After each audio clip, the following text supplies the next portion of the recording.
There is a deadly 40,000 kilometer long zone that passes through 15 countries. This area is dotted with volcanoes, giving it the name the Ring of Fire. And we've decided that right now, all 452 volcanoes are going to erupt at the same time.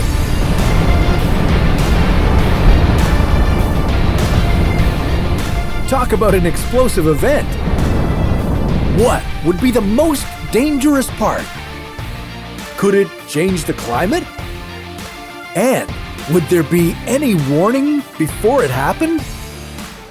This is What If, and here's what would happen if the Ring of Fire suddenly erupted. The Ring of Fire is a horseshoe-shaped area that stretches around the edge of the Pacific Ocean. Its volcanoes formed when continental plates slid on top of oceanic plates, forcing the oceanic plates into the mantle below. This tectonic movement is called subduction, and it doesn't just create volcanoes, it also causes massive earthquakes. Around 90% of the Earth's earthquakes happen along the Ring of Fire. So, if all these volcanoes erupted at once, we wouldn't just be talking about lava flowing. We'd be witnessing massive earthquakes, toxic gas, and tsunamis. But why would the Ring of Fire erupt? You can thank tectonic plates for causing volcanic eruptions and devastating earthquakes. These plates create the Earth's crust and mantle, and they're constantly moving. As they move, they collide and rub against each other, eventually breaking and releasing seismic waves. And when one tectonic plate gets pushed below another, it creates molten rock called magma. Magma is lighter than rock, so it rises to the surface, trapping gas on its way. When magma is thick, these gas bubbles can't escape easily, so pressure builds. When the pressure builds enough, it causes an explosive volcanic eruption. And the volcanoes in the Ring of Fire are deadly. In 1814, Mount Mayon erupted and killed more than 1,200 people in the Philippines.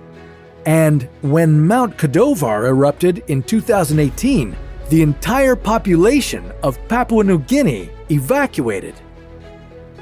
For all 452 volcanoes to erupt at once, we'd need a pretty large tectonic event, like the forming of a new supercontinent. Ever since Pangaea broke up, the Atlantic has been widening and forcing the Pacific Ocean to narrow.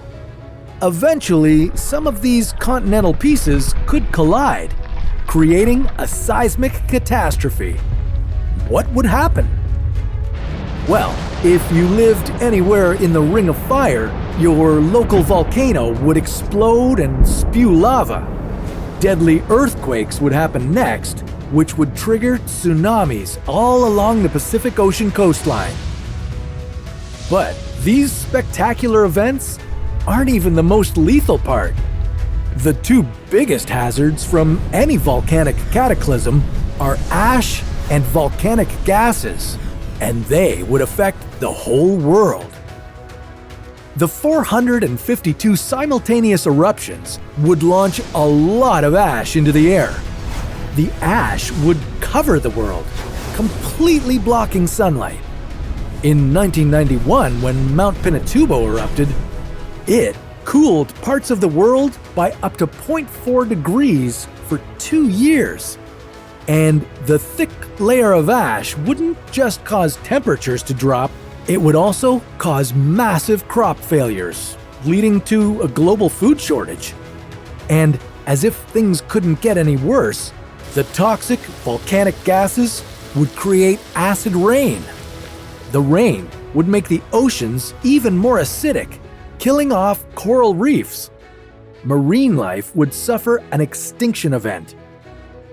The worst part is that we can't predict volcanic eruptions. There would be no warnings. Cities would be destroyed and many people would die. Luckily, it's extremely unlikely that this would happen, but there will always be activity in the Ring of Fire. And there's another challenge. While the rate of eruptions isn't increasing, the damage they cause is. The more we settle and build in the shadow of active volcanoes, the more life and property will be lost when they explode. And it's not just the active volcanoes we have to worry about. Dormant volcanoes sometimes wake up too. It wasn't until 2013 that scientists discovered slumbering volcanoes under Antarctica. But that's a story for another What If.